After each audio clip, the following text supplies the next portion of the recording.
Anyway, on to Bad Batch episode number 10. Yes. There was Absolute banger once again. Yeah, and as we expected, followed straight on from the Yeah. last I was meant episode. to Google something and I forgot to. Oh. The voice actor for the thief. I'm pretty sure the little thief Mako boy. or whatever it's called. No, some No, not Moko. The kid who actually stole it. Yeah, Remy or something. Yeah. I'm pretty sure he's voiced by Yuri, whatever his name is. I don't know. Who did the voice of Spider-Man in the Spider-Man game? Because I really recognise the voice, and I just want to work out if that's right. But for some reason, Google doesn't want to just give me the cast, which is annoying me. Yeah, cool. Whatever episode. Oh my god, leave me alone. Episode 10. Retrieval. Yes. Cast.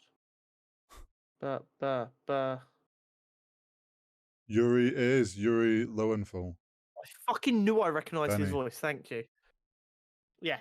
Okay, cool. So that was Spider-Man. Cool. That is a big disservice to Yuri. He has done loads of voice acting work, but that's what I recognised his voice from. I was like, holy shit, that sounds like Peter Parker. Well, that's like anytime I hear Matt Mercer's voice, I'm like, holy shit, it's Matt Mercer of Critical Role. And it's like, well, no, he's done a fuck ton of stuff. That was pretty like a very, very well respected voice actor. And as we predicted, there was a lot more to that character than just yoinking a ship. We got to see. Well, it opened with Omega eventually coming up with the idea of how to track the ship, not wanting to give up.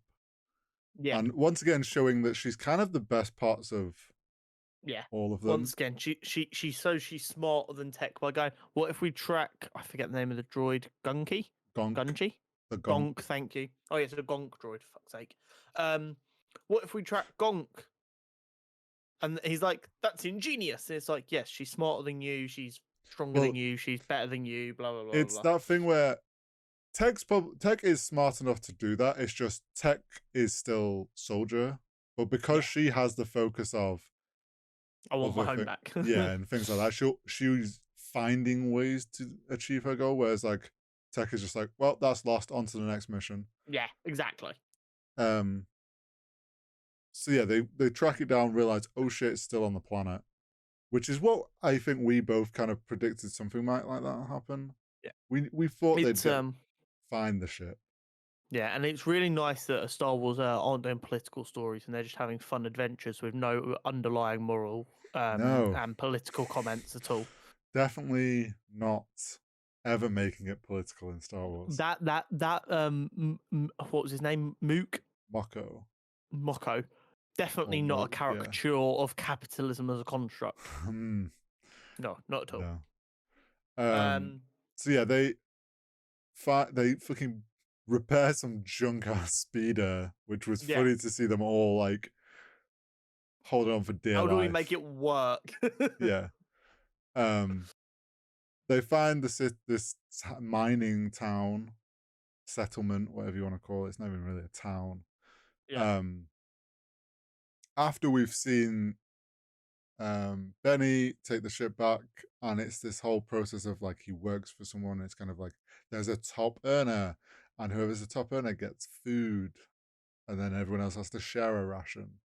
Yeah. And it's like this rundown mining town, and it's quite clear that it's like the guy at the top is being the greedy guy and controlling them through starvation.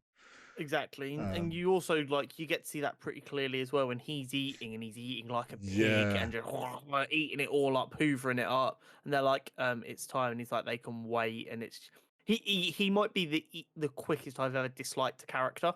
It was like just instant. I looked at him, I was like, oh, I just know you're an asshole.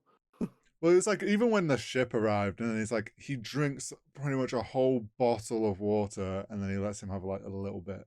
Yeah, it's like this brainwashing of these young kids into like, well, that's the thing as well, because they're so young. If that's what they've grown up with, they are just gonna think that's how the universe works. But they track down make it to see, make their way into the city, um, and find, Find Gonk and yeah, find the Gonk and Benny, yeah. um, who is reluctant, but then eventually they're like, "Well, no, you're gonna fucking show us where our ship is." Wrecker just growls at me. He's like, "Ugh." Basically, it's that point of like, "Ah, shit, I fucked up," Mm. um, but probably thought, "I'll just let them get to their ship, and then I'm sure they won't get away with the ship, so it'll be fine." Yeah. Definitely is playing like a double cross, which I think it was kind of obvious you could see it coming. He was going to try and double cross them, but I thought he would admit to the double cross just before when he mm, realised that what's his face had been lying to them. yeah, And I then he'd like try and help them escape. I didn't realise that he would realise too late and then have to organise a little rebellion real quick. yeah, he had to like flip the switch on everything. But yeah, it was like they found the ship broken. Then it was this realization of, oh, we can't get out, so Omega has to go do it. Um, When doesn't she? yeah, Omega once again being like, It is interesting though because they're becoming. There seems to be less discussion about sending Omega to do stuff now. yeah, it's that she's. I think in a couple of like we've seen her prove herself in ways, Yeah, and and it's it's almost that like okay, are you sure Omega John's something you need to do? Okay, be safe. yeah, it's this like there's a bit more trust now that she is able to handle herself. Yeah, exactly. Um, which is then letting them work more as a I think has kind of been forced a bit as well with Echo leaving.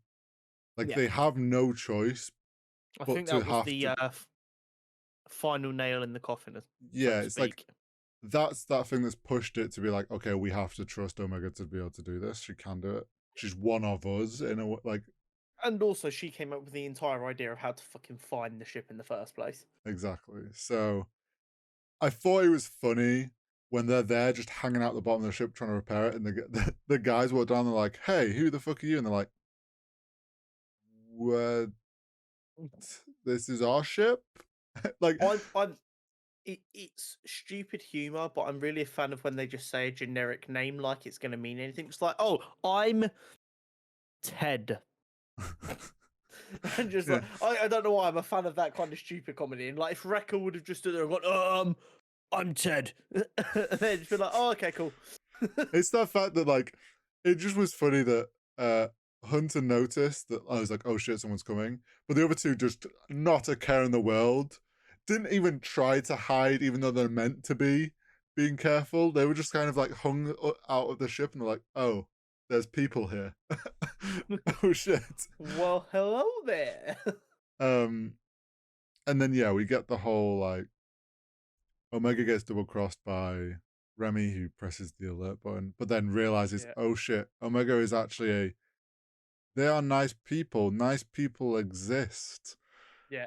It This is is what not, like truth and being kind feels like. Oh shit, shouldn't have double crossed her. Now I feel yeah. bad. And then realizes how much he's been being screwed over the entire time. Yes, And oh wait, we're making plenty of money. Everyone should be able to eat. that thing of like, Because what kind of monster would create a world where only certain people are allowed to eat when there's plenty to go around? mm, it's almost like certain people make far too much profit Mm, but yet still rack up the energy yeah.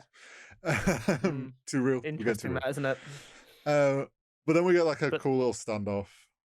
The moment with when the robot tries to throw Omega off, and she like flips the switch and like ends up buying herself enough time by the like hunter to swing there and catch her. grabbing and then forcing the robot over buys her enough time and then Hunter yeah the swing and the catch was like such a clean like almost a rehearsed Yeah, move.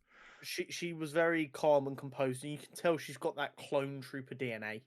Yeah, it's getting to that point like we were saying, like she is they're trusting her more and she's becoming a more well-oiled and Yeah, confident like because she's never soldier really essentially. panicked about anything anyway. No.